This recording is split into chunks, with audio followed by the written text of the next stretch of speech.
Picture this. You're driving this massive heavy-duty commercial lorry down a super busy highway. Okay, I'm picturing it. Right.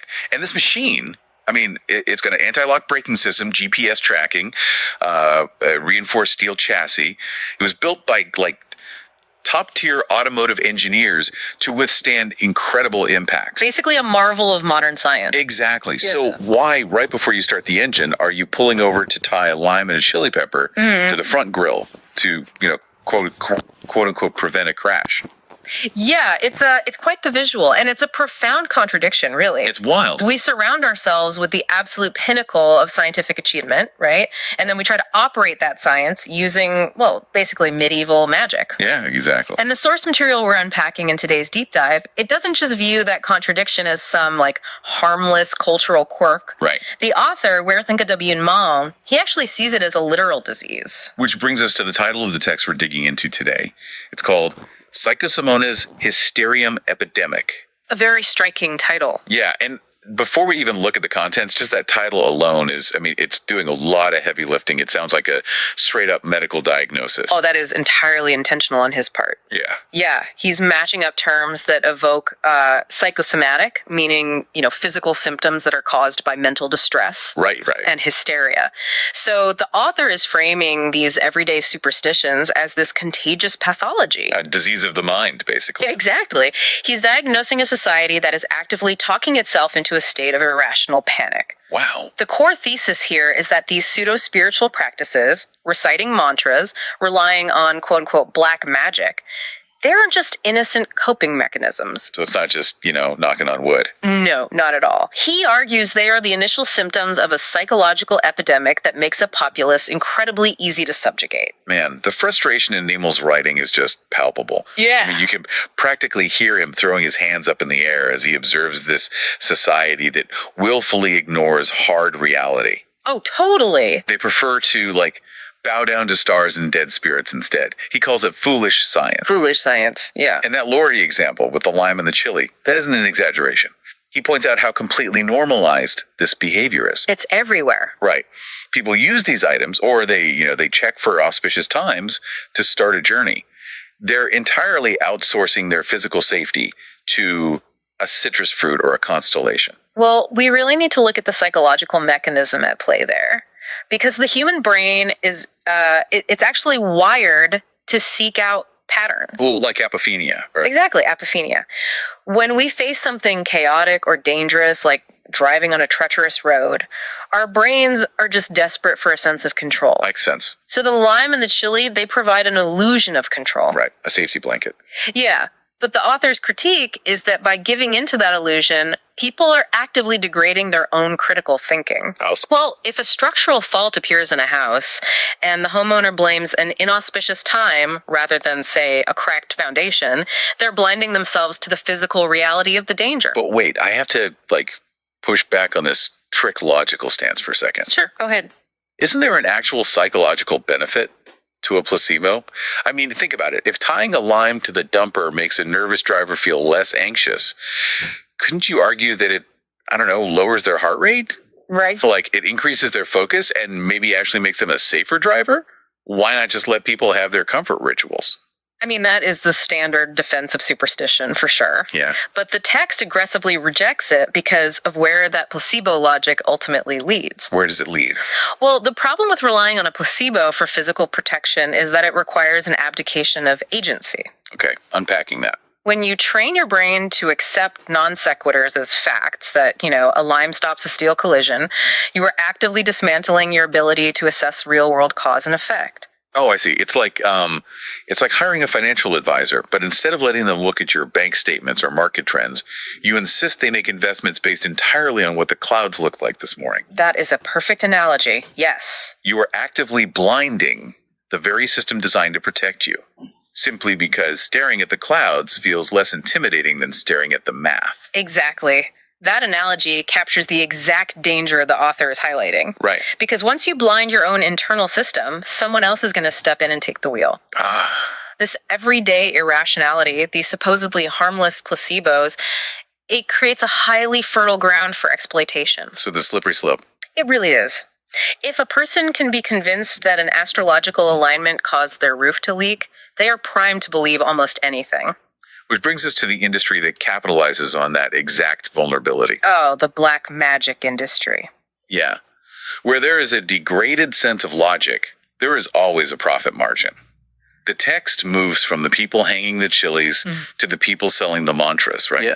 The black magic practitioners. And the author gets incredibly granular here about the mechanics of the con. He really does. We're introduced to these practitioners who claim they can just perform miracles on demand. Oh, the promises they make are wild. They advertise the ability to instantly bring back a lover who has walked out, or to pinpoint the exact location of a lost item just by, reading an omen. And the rituals themselves are painted as utterly absurd. Like, the author mocks this process of taking betel leaves out to these desolate, abandoned places. Right, in the middle of nowhere. Yeah, and they have to chant a specific mantra exactly 108 times. Not 107. Right. But beneath the mockery, there is a really dark psychological reality here.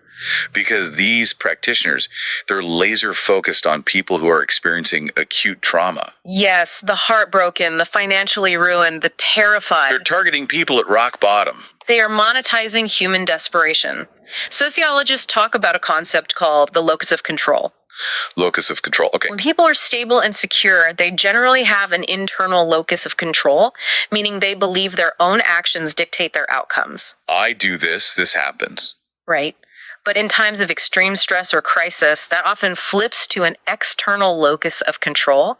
People feel helpless, so they start looking for external, invisible forces to save them. Wow. The black magic practitioner steps right into that gap, offering a guaranteed solution to an unsolvable emotional problem. And the irony Nibble points out here is just staggering. It really is. When people are facing tangible living crises like a broken marriage or a lost job, they're instructed by these scammers to ask dead people, gods, and ghosts for the fix. Ignoring the physical world entirely. They are literally turning away from the living reality to beg the dead for intervention. Which creates a perfect, recurring subscription model for the scammer. Yeah, that's dark, but yeah. Think about it.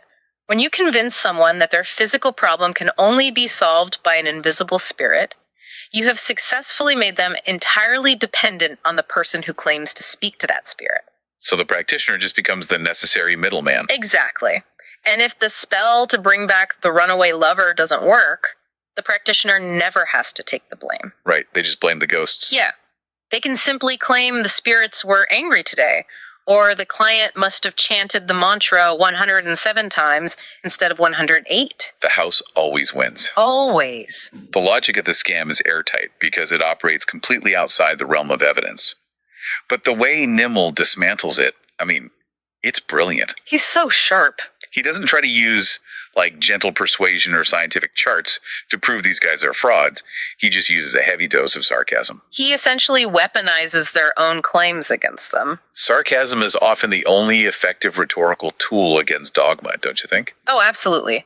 If someone's belief isn't rooted in logic, you can't logic them out of it. So instead, the author just scales up the absurdity. He proposes this massive thought experiment. He basically says, okay, let's assume you're telling the truth. Let's assume your mantras and your betel leaves actually manipulate the physical world. Taking them at their word. Yeah, and he points out that if he had those powers, he wouldn't be sitting in some desolate clearing charging a few coins to find a lost wallet. No, you'd think a bit bigger. He would be using that power to protect the entire world. He asks why these supposedly omnipotent spells aren't being used to turn warring enemy nations into allies overnight. Right. If you can bend the will of a runaway spouse, why can't you bend the will of an invading army? Exactly. And I just love his sarcastic policy suggestions to the government. He asks why the state is wasting billions on regular intelligence agencies. It's such a good point. Why not just hire these psychic omen readers for top secret government intelligence work?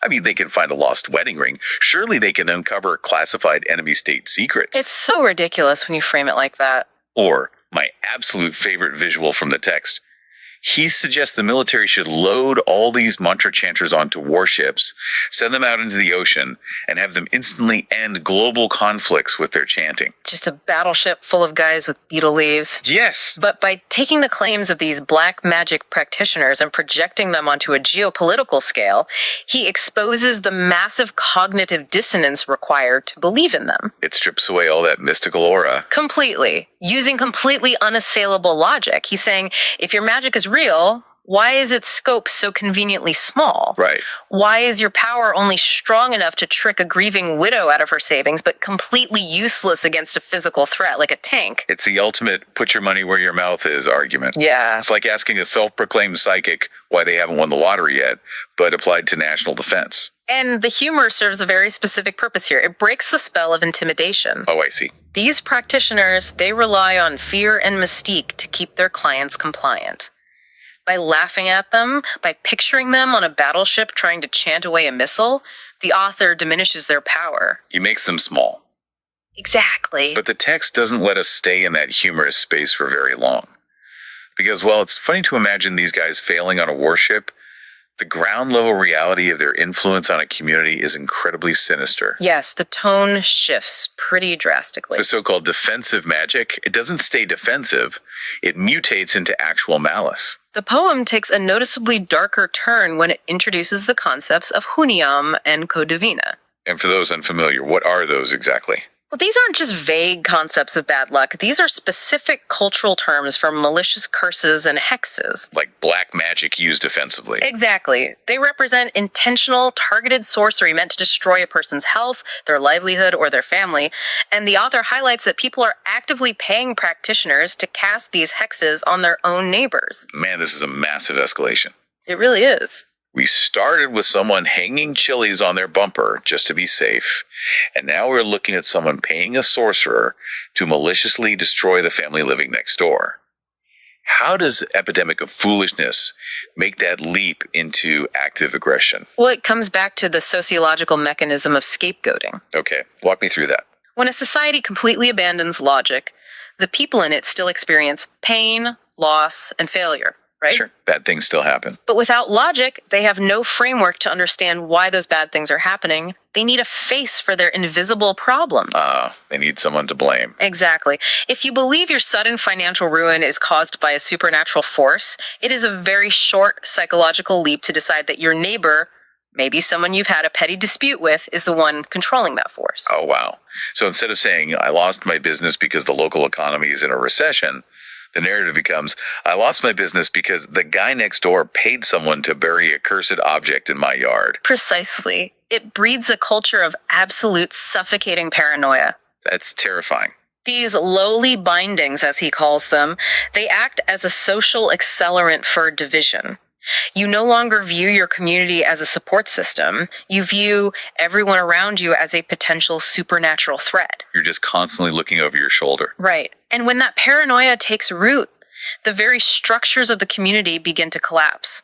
The author points out a devastating symptom of this rot: the corruption of sacred spaces. Yeah, he writes that henchmen, essentially thugs, cronies, or opportunists, have taken over the temples, the monasteries, and the hermitages. Think about the societal implications of that collapse. It's massive. Historically, those spaces are meant to be the moral arbiters of a community. They are supposed to provide spiritual sanctuary and ethical guidance. A safe haven. But when the community is gripped by this psychological epidemic, those institutions are hijacked. The thugs realize that there is massive power and money to be made in controlling the flow of paranoia. So they just move in. Yeah, they become the arbiters of fake protection. Yeah. It demonstrates how irrationality doesn't just harm the individual, right? Right. It rots the structural pillars of the entire society. It creates a complete vacuum of trust. You can't trust your neighbor because you think they are hexing you, and you can't go to the temple for help because the temple is being run by a henchman who is running a spiritual protection racket. A total breakdown, and a society that is fractured, paranoid, and incapable of identifying the real causes of its suffering is exactly the environment required for the ultimate con. Right. Which brings us to the core thesis of Nimmel's entire critique. The political payoff. Yes. Who is sitting at the very top of a society that has been fractured by this paranoia? There is a repeating crucial line in this poem.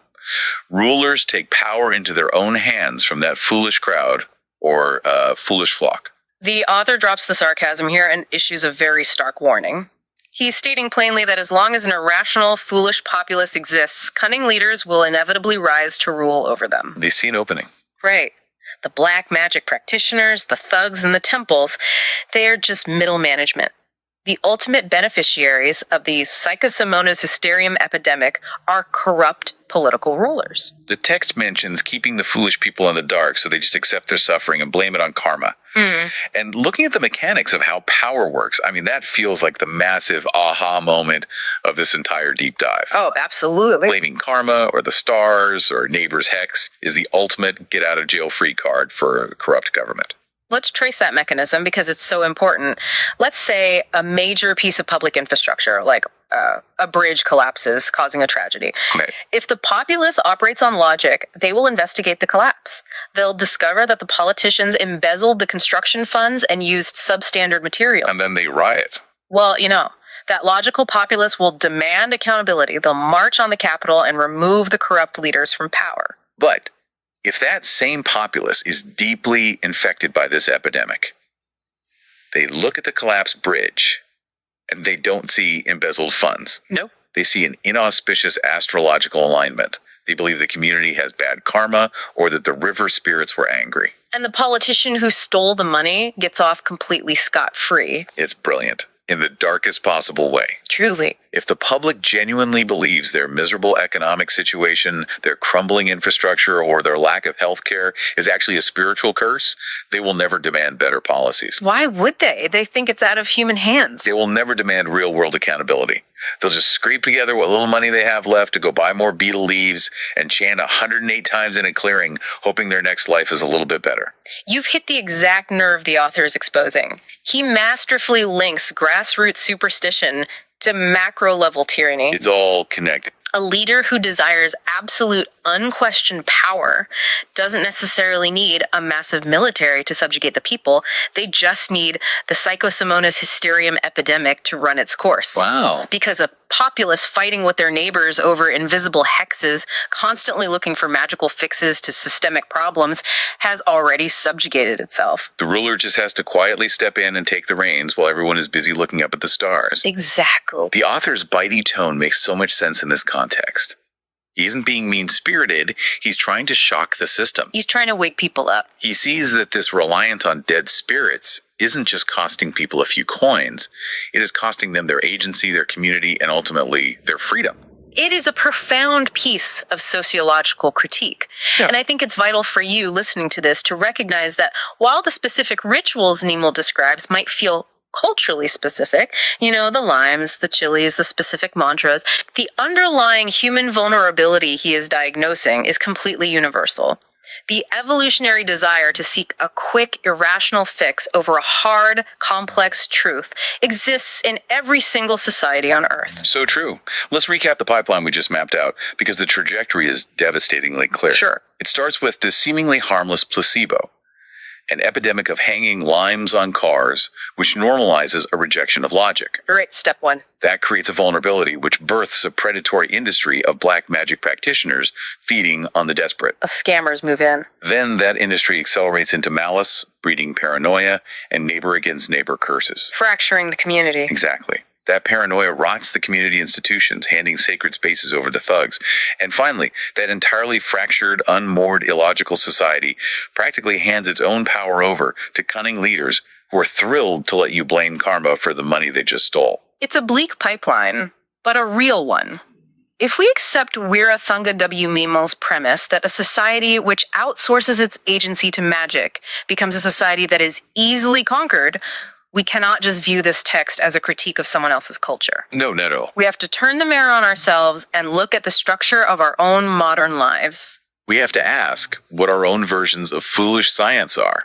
We might not be hanging chilies on the grills of our modern electric vehicles, but what are the sleek digital equivalents of the black magic we use today? What are the invisible forces we blindly trust to curate our reality? Exactly.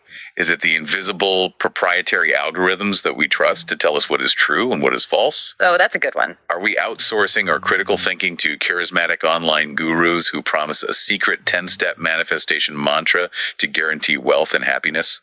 Just a modern version of the beetle leaves in the woods. We need to examine the quick fix ideologies we cling to when we feel overwhelmed. What are the modern placebos that keep us happily distracted in the dark, blaming our metaphorical karma, while someone else, somewhere, quietly takes the reins of power?